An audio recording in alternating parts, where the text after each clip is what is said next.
Hi all, അസ്സാം വലൈക്കും, welcome back. ഇന്ന് വന്നിട്ടുള്ളത് നല്ലൊരു അടിപൊളി ബദാം പുഡിംഗ് ആയിട്ടാണ് കേട്ടോ.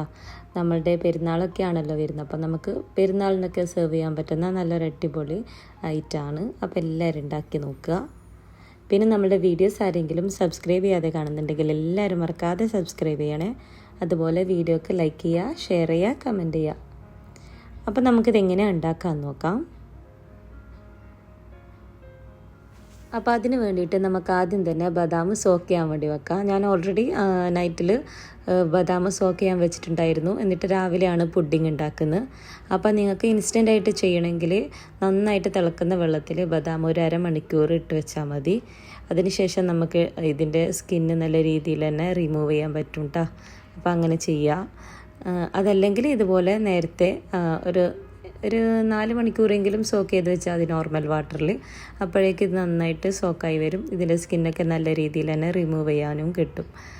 അപ്പോൾ ഇതാ നമ്മൾ ഓൾറെഡി സോക്ക് ചെയ്ത് വെച്ചിട്ടുണ്ടായിരുന്ന ബദാം സ്കിന്നൊക്കെ കളഞ്ഞ് മിക്സിയുടെ ചെറിയ ജാറിലിട്ടിട്ടുണ്ട്. ഇനി അതിലേക്ക് ആവശ്യത്തിനുള്ള പാലും കൂടി ഒഴിച്ചിട്ട് നന്നായിട്ട് ഇതൊന്ന് പേസ്റ്റ് രൂപത്തിലായിട്ട് അരച്ചെടുക്കുക. അപ്പോൾ ഇതാ ഞാൻ നല്ല പേസ്റ്റ് രൂപത്തിലാക്കിയിട്ടുണ്ട്. ഇനി നമുക്കിതൊരു സൈഡിലോട്ടേക്ക് മാറ്റാം. ഇനി ഒരു പാൻ എടുക്കുക. എന്നിട്ട് അതിലേക്ക് ഒരു 3 കപ്പ് പാലുണ്ടല്ലോ അതൊഴിച്ചു കൊടുക്കുക. നല്ല ഫുൾ ഫാറ്റ് മിൽക്ക് തന്നെ എടുക്കാൻ വേണ്ടി നോക്കുക. ഇനി നമുക്കിതിലേക്ക് 1/2 കപ്പ് മിൽക്ക് മെയ്ഡ് കൂടി ആഡ് ചെയ്ത് കൊടുക്കുക. ഞാനിപ്പോൾ ഇവിടെ 1/2 കപ്പ് മിൽക്ക് മെയ്ഡും 3 ടേബിൾ സ്പൂൺ പഞ്ചസാരയാണ് കേട്ടോ ആഡ് ചെയ്തിട്ടുള്ളത്. അതിപ്പോൾ നിങ്ങൾക്ക് പഞ്ചസാര സ്കിപ്പ് ചെയ്തിട്ട് മൊത്തത്തിൽ മിൽക്ക് മെയ്ഡ് തന്നെ ആഡ് ചെയ്ത് കൊടുക്കുക. അതാവുമ്പം ഇതിനേക്കാളും ടേസ്റ്റ് ഉണ്ടാവും കേട്ടോ. മിൽക്ക് മെയ്ഡ് ഇടുന്നതിനനുസരിച്ച് നമ്മളുടെ പുഡിങ്ങിന് നല്ല ടേസ്റ്റും കിട്ടും. അപ്പോൾ ഞാനിപ്പോൾ ഇതാ ഇവിടെ 1/2 കപ്പാണ് കേട്ടോ എടുത്തിട്ടുള്ളത്.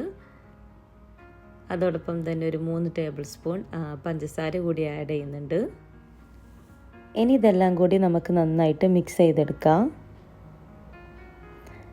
അപ്പം നമ്മളുടെ പാൽ ഏകദേശം നന്നായിട്ട് ചൂടായി വരുന്ന ടൈമിൽ നമ്മൾ നേരത്തെ പേസ്റ്റാക്കി വെച്ചിട്ടുള്ള ബദാം ഉണ്ടല്ലോ അത് നമുക്കിതിലേക്ക് ഇട്ട് കൊടുക്കുക. എന്നിട്ടെല്ലാം കൂടി നന്നായിട്ട് മിക്സ് ചെയ്തെടുക്കുക. ബദാമിൻ്റെ ഈ ഒരു പേസ്റ്റ് ആഡ് ചെയ്ത് കഴിഞ്ഞാൽ നമുക്ക് ഇടയ്ക്കിടയ്ക്ക് ഒന്ന് ഇളക്കി കൊടുക്കണം കേട്ടോ. തീരെ ഇളക്കാതിരിക്കരുത്, അപ്പം അടിയിൽ പിടിക്കാനൊക്കെ ചാൻസ് ഉണ്ട്. അപ്പം ഇടയ്ക്കിടയ്ക്ക് ഒന്ന് ഇളക്കി കൊടുക്കുക. പിന്നെ നമ്മളുടെ ബദാമിൻ്റെ ഈ ഒരു മിക്സ് പേസ്റ്റ് ഇതിലിടുമ്പം തന്നെ പാലൊക്കെ ഒന്ന് കട്ടിയാവാൻ തുടങ്ങും. അപ്പം നന്നായിട്ട് മിക്സ് ചെയ്തെടുക്കാം. ഇനി ഈ പാലൊന്ന് ഇവിടെ നിന്ന് തിളക്കാൻ വേണ്ടി ഒന്ന് വെയിറ്റ് ചെയ്യുക. ഈ സമയം കൊണ്ട് നമുക്ക് നമ്മളുടെ ചൈന ഗ്രാസ് മെൽറ്റ് ചെയ്യാൻ വേണ്ടി വെക്കുക. അപ്പോൾ അതിന് വേണ്ടിയിട്ട് ഞാനിവിടെ 10 ഗ്രാം ചൈന ഗ്രാസ് ഒരു അരമണിക്കൂർ സോക്ക് ചെയ്യാൻ വേണ്ടി വെച്ചിട്ടുണ്ടായിരുന്നു. അത് നമുക്ക് ഇതുപോലെ ഒരു പാനിലേക്ക് ഒഴിച്ചു കൊടുക്കാം. എന്നിട്ട് ഇത് നന്നായിട്ട് മെൽറ്റ് ചെയ്തെടുക്കുക.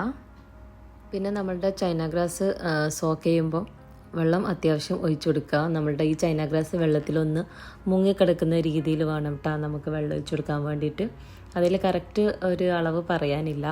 നമ്മൾ ചൈന ഗ്രാസ് ഒന്ന് മുങ്ങിക്കിടക്കുന്ന രീതിയിൽ വെള്ളം ഒഴിച്ചിട്ട് നമുക്കിത് സോക്ക് ചെയ്തെടുക്കാം. ഇനിയിപ്പോൾ ഇത് നന്നായിട്ട് മെൽറ്റ് ചെയ്യാൻ വേണ്ടി വെക്കാം.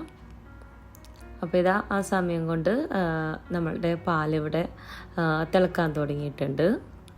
പാലൊന്ന് തിളക്കാൻ വേണ്ടി തുടങ്ങിയാൽ നമ്മളുടെ സ്റ്റൗവിൻ്റെ ഫ്ലെയിം വളരെ ലോ ഫ്ലെയിമിലാക്കിയിട്ട് വെച്ച് കൊടുക്കുക. അതേസമയം തന്നെ നമ്മൾ വേറൊരു പാത്രത്തിൽ നമ്മളുടെ ചൈന ഗ്രാസ് മെൽറ്റ് ചെയ്യുന്നുണ്ടായിരുന്നല്ലോ, അപ്പോൾ അതും കൂടി നന്നായിട്ട് മെൽറ്റ് ചെയ്തെടുക്കുക. നന്നായിട്ട് മെൽറ്റായി കഴിഞ്ഞതിന് ശേഷം നമുക്ക് നമ്മളുടെ ഈ ചൈന ഗ്രാസ് നമ്മളുടെ പാലിലേക്ക് ഒഴിച്ചു കൊടുക്കുക. ആ ഒരു ചൂടോട് കൂടി തന്നെ ഒഴിച്ചു കൊടുക്കുക. നമ്മൾ തിളച്ചിട്ടും പാല് ഫ്ലെയിം ഓഫ് ചെയ്യേണ്ടെന്ന് പറയാൻ കാരണം അതാണ്. അതായത് നമ്മളുടെ ചൈന ഗ്രാസ് നമ്മൾ പാലിലേക്ക് ഒഴിക്കുമ്പോൾ പാലിനും നല്ല ചൂടുണ്ടായിരിക്കണം. ഇല്ലെങ്കിൽ ഈ ചൈന ഗ്രാസ് ഒന്ന് കട്ട പോലെയൊക്കെ ഒന്ന് പാല് പിരിയുന്നത് പോലെയൊക്കെ ആവാൻ ചാൻസ് ഉണ്ട്.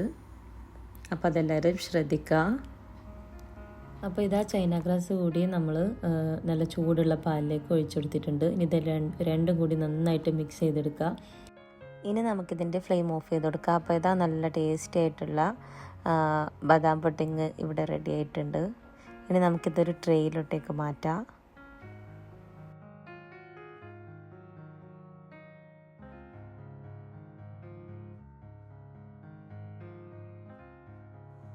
അപ്പോൾ ഇതാ നമ്മളുടെ പുഡിങ്ങിൻ്റെ ചൂടൊക്കെ ഇപ്പം പോയിട്ടുണ്ട്. ഏകദേശം നമ്മളുടെ പുഡിങ് സെറ്റായിട്ട് വരുന്നുണ്ട്.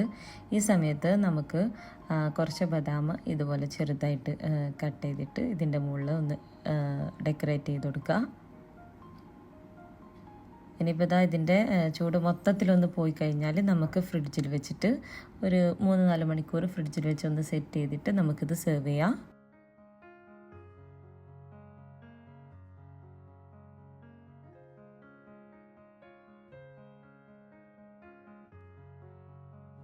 അപ്പോൾ ഇതാ നമ്മളുടെ പുഡിങ് 4 മണിക്കൂർ ഫ്രിഡ്ജിൽ വെച്ചതിന് ശേഷം നമ്മൾ എടുത്ത് നോക്കുന്നതാണ്. അപ്പോഴേക്കും നമ്മുടെ പുഡിങ് നന്നായിട്ട് സെറ്റായി വന്നിട്ടുണ്ടായിരുന്നു. അപ്പോൾ ഫ്രണ്ട്സ്, നിങ്ങൾക്ക് വേണമെന്നുണ്ടെങ്കിൽ ഇതിൽ വാനില അല്ലെങ്കിൽ ആൽമണ്ടിൻ്റെ ഒക്കെ എസൻസ് ഇതിൽ ആഡ് ചെയ്യാം കേട്ടോ. അപ്പോൾ എല്ലാവരും ഉണ്ടാക്കി നോക്കുക, എന്നിട്ട് നിങ്ങളുടെ ഫീഡ്ബാക്ക് കമൻറ്റ് ബോക്സിൽ അറിയിക്കുക. അപ്പോൾ നെക്സ്റ്റ് നല്ലൊരു വീഡിയോ ആയിട്ട് വരാം. അതുവരേക്കും എല്ലാവർക്കും ബൈ.